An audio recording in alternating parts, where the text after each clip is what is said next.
ইসলামের কোন একটা বিধানকে যদি কেউ অস্বীকার করে তাহলে তার ঈমান চলে যাবে। ধরেন আপনি ইসলামের অনেকগুলো বিধানকে স্বীকার করেন কিন্তু একটা বিধানকে অস্বীকার করলেন, ঈমান চলে যাবে।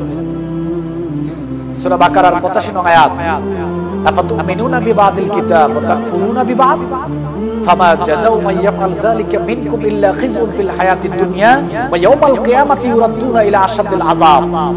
আল্লাহ রাব্বুল আলামিন বলেন, তোমরা কি মনে করেছো ইসলামের কোরআনের কিছু কিছু বিধান তোমরা মানবে আর কিছু কিছু বিধানকে তোমরা অস্বীকার করবে?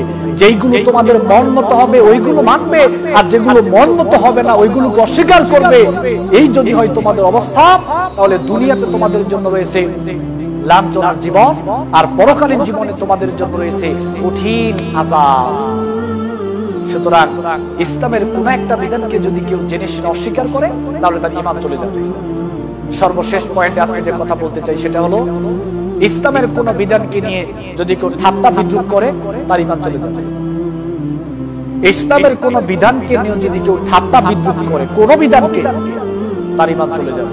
আল্লাহ রাব্বুল আলামিন সূরা তাওবা 65 এবং 66 নং আয়াতে বলছেন, কুল আবিল্লাহি ওয়া আয়াতিহি ওয়া রাসূলিহি কুনতুম তাস্তাহজিউন। কুল আবিল্লাহি ওয়া আয়াতিহি ওয়া রাসূলিহি, আল্লাহ বলছেন নবী আপনি বলেন, তারা ঠাট্টা করেছে, বিদ্রূপ করেছে আল্লাহকে নিয়ে, আল্লাহর কিতাবকে নিয়ে, তার রাসূলকে নিয়ে। কুনতুম তাস্তাহজিউন, তারা ঠাট্টা উপহাস করেছে। লা তা'তাদিরুনা, তোমরা আজকে কি করো না, দোষ প্রকাশ করো না, দোষ বলো না। কাদ কাফারতুম বা'দা ঈমানিকুম, তোমরা ঈমান আনয়ন করার পরে আল্লাহকে নিয়ে ঠাট্টা করার কারণে, ইসলামকে নিয়ে ঠাট্টা করার কারণে, নবীকে নিয়ে ঠাট্টা করার কারণে, ইসলামের বিধান নিয়ে ঠাট্টা করার কারণে পুনরায় তোমরা আবার কুফরিতে লিপ্ত হয়ে গেছো। তার মানে ঈমান চলে গেছে। কেন তোমরা আল্লাহকে নিয়ে ঠাট্টা করলে, তার কিতাবকে নিয়ে ঠাট্টা করলে, রাসূলকে নিয়ে কেন ঠাট্টা করলে? এজন্য ঈমান চলে গেছে। نظر الزهر فاصطفاك عبيرا وغدا الليل